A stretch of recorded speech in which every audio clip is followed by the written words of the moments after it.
Hey and welcome back. My name's Faye and I'm a UK-based wedding photographer shooting weddings all over the world, and today I'm going to be showing you what's inside this bag, which is the bag that I take to most of my destination weddings.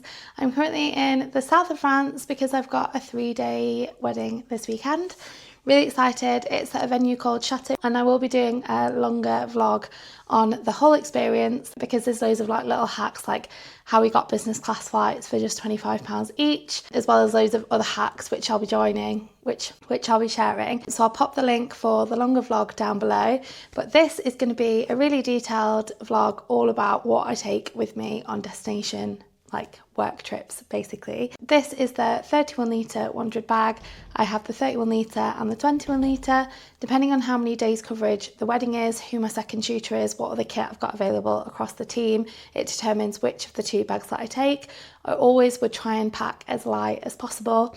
For this wedding this weekend, my second shooter is shooting on 2 A7 IIIs. So ideally I would love her to shoot on one of my bodies because I shoot on A7 IVs, just because there's more pixels, so there's more room in post to crop down and stuff like that. So that's why I've got the 31 litre rather than the 21 litre, as well as the fact that the weather, it's not looking great. So I've got more lens options, a mix of primes and the f2. But anyway, without further ado, let's crack on and have a look in more detail. So here she is, my baby. She is an absolute beast of a bag. I really would recommend getting a darker colour like the black or the dark green. My 21 litre 100 is in lilac, and you can tell it's a lighter colour. It's absolutely battered already. I mean, I have used it at loads and loads of weddings, but this one, it's looking a bit smarter, even though it's got loads of wear and tear, just because I use it so much. So definitely consider getting a darker colour if you want it to look smarter for longer. Saying as well, before we go any further, that all of the links for everything is down below, and there's also some extra things that I use, like other destination essentials, that I think you should grab, so also have a look at those links as well. The links are affiliate. It's good because it just helps me to make these videos, keep showing up with lots of value at no extra cost to you. I've also price shopped to make sure that the links down below, at the time of posting, they are the most cost effective for the best possible products, so it'll save you some time shopping around as well. I'm going to start with the bag, and I'm going to talk to you about all the different features that I love. The main thing is that it's got so many different compartments. You've got a big front compartment here. That's really good for in the morning if the couple give you things like invitations and stuff like that they want you to photograph. Maybe it's not always appropriate to photograph them in the morning prep location. You might want to take them to the venue. So I keep this clear for things like that, and I'll pop in the invitations and whatnot inside here. You've got loads of other toggles and stuff to connect things, pockets at each side. One of these pockets, that one's just for water. This one opens up and you can get into the inside of the bag. So quite often people will put a camera here with a lens inside. You can undo the zip and get your camera straight out. So I don't do that a lot in my 31 litre, but the 21 litre I do it quite a lot when I'm working in London. So I can really quickly get my camera out of my bag and then it's good to go. The other thing that I really love about this bag is that the top is wind up and you can open it, but it still feels really secure because you can tighten it up here. That's good because when I open it in a second, you'll see that it's good to be able to access things from two different things, from two different directions, especially if you've packed loads and loads into the bag. The thing about this bag is that it's really good ergonomically. I don't know if that's only for your wrist or for your whole body, but basically you've got loads and loads of support here. It's really good quality. The straps you can adjust a lot, so if you're a short queen with weird proportions like me, you know it's going to be super comfy no matter what height and diameter you are. You've also got loads and loads of pockets everywhere, which is great if you want to keep everything compartmentalized. Before I get everything out, I'm going to show you everything packed in the bag so you can see how I organise my kit. I've changed it loads and loads over the years, but this is what works for me now. Controversial, I take the lenses off these just because I'm taking my bag on and off loads throughout the day and I just don't want to cause any damage to my lenses. I also feel like you can get loads more in the bag if you keep your lenses separate from your camera bodies, so that's why I do that there. So this is everything. I should also say as well that you're not allowed to fly with lithium batteries in your checked-in case. So usually what I do is I keep my drone batteries in here, but if I am struggling for space, then I'll keep my actual drone in my checked luggage, and then then I'll keep everything else in here. That's if I'm going away for an extended period of time. Usually what I'll do is I'll fit everything into this one bag, but yeah, for this trip I haven't, but usually I would keep everything in one place. So here you can see a rough idea of how I've packed it before I get everything out, and this is the bit that I was talking about. You can extend this quite a bit. If I put my drone bag in here, it takes it all the way up to there, but quite often what I'll do, like in this instance, is I'll pack all my drone bits individually inside this section, and then I'll pack the bag into my checked luggage, because worst case scenario, I could operate the drone without the bag. The bag's just for ease on the day, being able to get it in and out. So I've put a spare flash and a drone bag in my checked luggage, but everything else that I need is in here. And that's what I'd always say, keep everything that you need to shoot the wedding on you at all times, never check it in. Also my laptop, it's currently in the kitchen because I've been working and editing this morning, but my laptop goes in here, and you can also store even more batteries in there. But without further ado, let's get everything out and I can talk you through my kit. Decanted everything out of my bag and set it all up over here, and I'm going to go through it now. It's actually wild how much fits in the 31 litre compared to the 21 litre. Definitely needed with all the extra lenses and stuff. So yeah, let's go through it now. I've organised everything into sections. All of this is stuff that fit into this bag, except from this stuff down here, which is essential kind of kit. Like that's extra stuff for my DJI, which is what I'm recording on now. Then you've got my spare flash body, and then the bag for the drone, which I'll keep all my drone stuff in on the day, because I tend to keep it on me if the weather's intermittent. I tend to keep my drone on me at all times, just in case I want to whack it up for 5 minutes quickly. Sometimes the weather is so, like, it changes so fast that even if you run back to go get your bag, by the time you've gone to get it, it's gone. So I like to have my bag on me, but it's not essential. So that I put into my checked luggage. And then over here, the analog, it wasn't in this bag, it was in my handbag. And if you go and watch the vlog from this whole trip, you'll see me go through my new Uniqlo bag, which I'm absolutely obsessed with. And the film stays on me through the airport at all times until we've got through security and it's been hand checked, and then I'll put it into this bag. Again, the bit at the top, you can just make it bigger and bigger and bigger. It does look a bit ridiculous, but it's all good, and you tend to get away with it because it's on your back. Although, to be safe, I always pay for the rolling airplane luggage just to make sure that my kit doesn't get taken away from me. So here's absolutely everything. Starting up here, we've got film, 2 point and shoots for ease. Depending on how important the film is at the wedding, I have been known to bring up to 6 analog cameras for a wedding. This is just analog highlights, and my second shooter has brought analog cameras as well. So I've just brought a couple to save on space, because the bulk of it is digital coverage, and also the weather, it looks very hit and miss this weekend. So I wanted to make sure that, as well as my trusty f2 at the back there, we've got lots of primes, so that if we are working with really low light, we're still getting those gorgeous quality images. So yeah, let's go through my kit in more detail. Over here, starting really strong with the drone. I absolutely love this. I'm going to pop some images over the top now that I've recently taken with my drone. I feel like having a drone in your arsenal is really, really strong if you want to set yourself out as a really good destination photographer, because when people choose destination, they're choosing it because they love the location, and there's nothing better than a view from the sky. It gives you some really cool angles. It can also let you do really, really cool portraits. It's really important when looking at different drones to get. These are some things to consider. First off, I wouldn't bother getting the DJI 3 or anything before that, because you're limited with the sensors. This is the DJI Mini 4. It's really good because it's got sensors on the top and the bottom, meaning that it avoids obstacles really easily. It's also a bit better in things like wind, and if it spits a little bit. Mine's been caught in the rain a few times and it hasn't broken.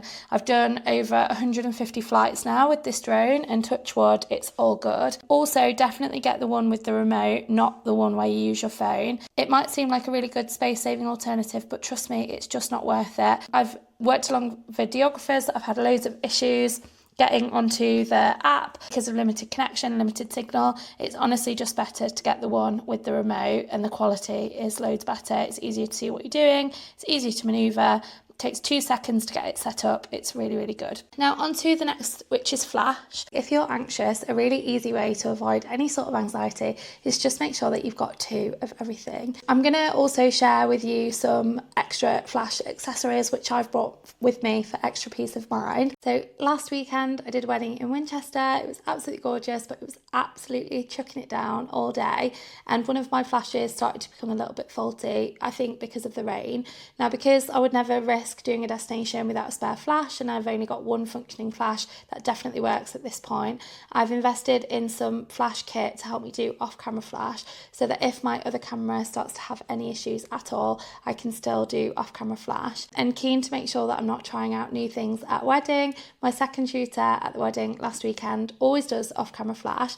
Now, I've never done it because my wrists are tiny and I just find it really hard, but I've always thought that it could be quite good because I am quite small. I always end up holding the flash above my head anyway, so I've always wanted to try off-camera flash, but because I've been shooting with the f2, which is really, really heavy, I find it really hard to like hold it in one hand, shoot, and have the flash in another hand. So you'll see that I've brought my 50mm with me, so that if I'm struggling to keep it up, I've got some lighter lenses like the 50, the nifty 50, which is tiny, and also the 35 prime, which are going to be smaller and easier for me to do off-camera flash with. So I've got two triggers. This is the ProPhoto Connect, which is the cheaper out of the two. This is a different trigger. This was just under £400, so quite an investment. And this is the one that my second shooter had at the wedding last weekend. So when my flash started playing up and I wanted to have practice doing off-camera flash, he gave me a full masterclass in this. And basically it's really easy.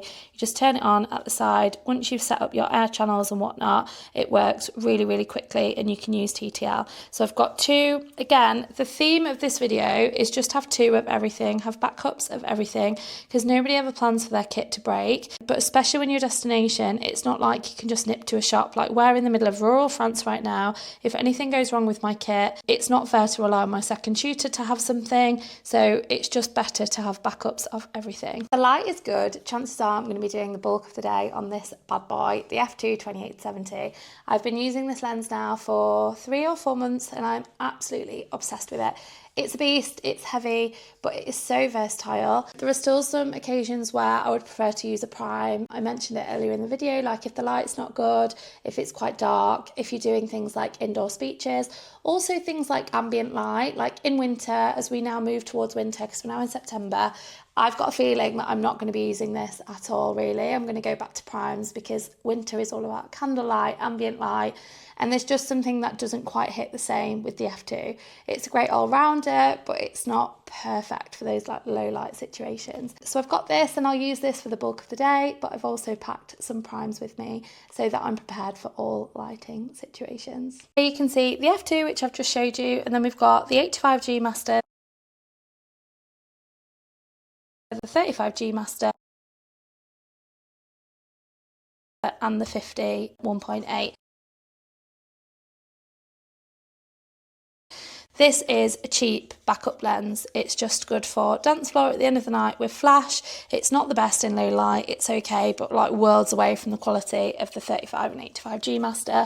The 35, I was saving up for this for ages. I was so happy to finally get it. The colours on this, like, it's just absolutely unreal. I shot on the Sigma Art for a long time before upgrading to this, and the difference, honestly, I know a lot of people say that you can't tell, but I think you really, really can, especially with things like greens, which we see a lot of as wedding photographers. I just think as well, because it's a native lens, it's so much quicker to use. Focus is so much quicker. I know that I watched so many YouTube videos comparing the two and they're like, there's virtually no difference, but there is. That is definitely better if you're a native Sony shooter than the Sigma Art. And then moving on to my favourite lens, this absolute beast. The 85 is just the dreamiest for things like being really far away. When I'm shooting a wedding, I want to be as like candid as possible, basically. I don't want people to know that I'm there. I really want to like allow my couples to be in the moment, and that's not happening when you're right next to them all times, because if people see you, they want to ask for photos and it can be really annoying for the couple. Shooting on something like this 85 is perfect because it means that I can be really far away, but I'm still getting those really good quality images. It's also really flattering. If the light is awful, like if it's really dark, it's great. If it's really overly exposed, it's great. It's just a really good lens at saving images.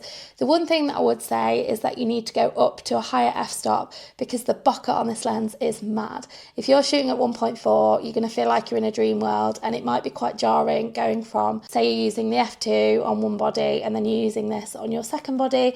It's going to be quite jarring for the audience whoever's looking through the gallery, because it's going to be going from really dreamy to quite sharp, really dreamy, quite sharp. And you definitely want to make sure that when you are doing your pairs, so if you're shooting on two bodies, you want to make sure that they're part of the same family. You're not giving people whiplash going from one image to the next. That's why in terms of pairings, I recommend a 50 and an 85 combo rather than a 28 and an 85 combo, for example. I love shooting on the f2 on one lens, and then I'll probably go up to like f2.8, 3.5, which sounds really high, but trust me, the bokeh on this lens is so good that you definitely want to go up to a higher f-stop just so it feels a bit more cohesive with the rest of your images. Okay, and then on to the bodies. I've got two A74s. This hasn't changed from my full kit video that I shared a little while ago. Absolutely love these. I've run them into the ground already, but I'll keep going. We've got two filters. This is a star filter. I'm hoping to use this on the water, get lots of sparkles, but also quite often late at night for destination, you get that gorgeous ambient light, everybody's sat outside. And then we've got a variable ND filter. This one's by Earth. I really recommend it. You basically slide it to get more or less coverage, and it's really good. In here, we've got like loads of miscellaneous things. So the star filter, you can't actually get it for the f2. So I've got a step up filter. So basically this goes onto the lens first so that you can then attach that. You don't really want to be touching any filters or your lenses too much, but especially on destination because you've probably got sun cream on your hands. So whilst you could hold the star filter in front of your lens, it's messy, you're concentrating on that rather than what you're shooting.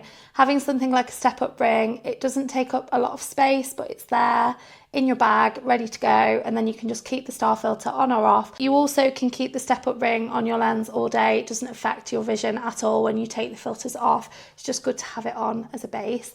You will need to take it off though if you use the variable filter, like the sunglasses basically for your lens, because that won't fit on as well as the step up ring. The step up ring is just for the star filter. The good thing about the star filters, that these ones that I'm going to link down below, is that you've got 3 different points. So depending on how extreme you want the distortion to be on the lens, you can pick whether you want it to be more subtle or whether you want it to be more extreme. It really depends, like in terms of the vibes. Like sometimes I think I just want a little bit of something, like a little bit of a glisten, nothing too crazy. Other times I want it to be quite in your face. If it's like really late at night, like party vibes, I'm definitely going to go for more of an 8-point star. If it's subtle, like a sunrise shoot in the morning, I'm probably going to go for something more subtle. So yeah, that's where I'd use the different stars. And we're moving on to the hardest working cogs. Oh, before I go on, I'll also say that I've got loads of random stuff in here, like lens wipes, batteries, plasters, just loads of random stuff, which I will put into my destination like essentials list down below. I'm just using this video to share the hardest working cogs of my camera kit, but there will be down below a list of other things that I use to travel with, travel essentials that are just non-negotiables whenever I go away. This hard case was one of the first things that I bought when I became a wedding photographer. It's really good. It can fit in 2 batteries and then various memory cards, and you've also got space for the smaller memory cards as well, which is great because that's what I use for my DJI, which is what I'm recording on now, and also my drone. I'm not convinced it's waterproof, but it is a hard case, and this is something that I have in my handbag at all times to make sure that I've got spare batteries accessible and also spare memory cards, because you never want to miss a moment by having to go off and get your bag and then coming back. This one is waterproof. It's a speaker. It's the Wonderboom speaker. You can put it in the water. It does distort the volume a little bit, but it's good to know that if you hang it on the edge of your bag using a Karan clip, you are not going to worry about it basically. If it's chucking it down with rain, it's going to be absolutely fine. I have, however, linked this one and another one called the JBL clip.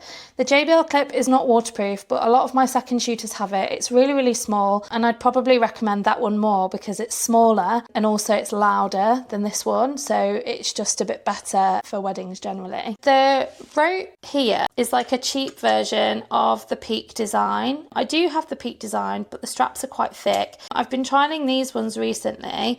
I don't know whether I'd recommend them. I use them because I've bought them and they're fine, but I do have the Peak design ones as well, which I've linked down below. They are a lot better, the Peak design ones. This one I've brought with me because I was trying to save on space.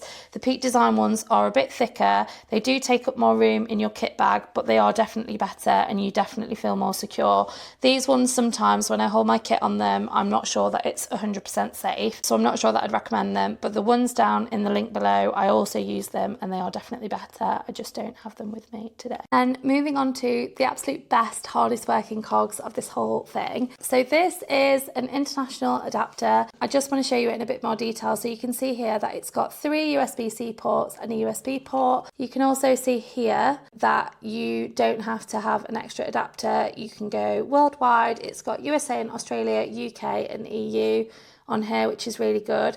Quite often, I even use this on UK weddings. I'll put the UK plug into the wall and then I can use it to charge all of my stuff at the same time. And it's got a really good wattage, meaning that you can even use your laptop cable with this and it will charge it. It's a bit slower than if you were using the Mac white big plug that comes with it, but space saving, I've only brought this one with me. It's really, really good. It works hard. And then the last thing that I'm going to show you as part of my kit is this. Oh my God, when I tell you that this has been a massive game changer for me in my business. So this is a laptop charging power bank. You can only get one charge out of it. I think it's like 1 and a little bit, I'm not 100% sure. But this is absolutely incredible, really high wattage. You can also use it to charge other things, like if you run out of battery with your camera batteries, you could plug your camera batteries in. It's whatever you want to use it for. But the reason why I got it was so that I could edit on the go, because there is nothing more annoying than getting into it with the editing and then your battery dies and you're just like, oh my God, that's so annoying. And if you're on things like trains, planes, there isn't always good connection, there isn't always good plug sockets that work.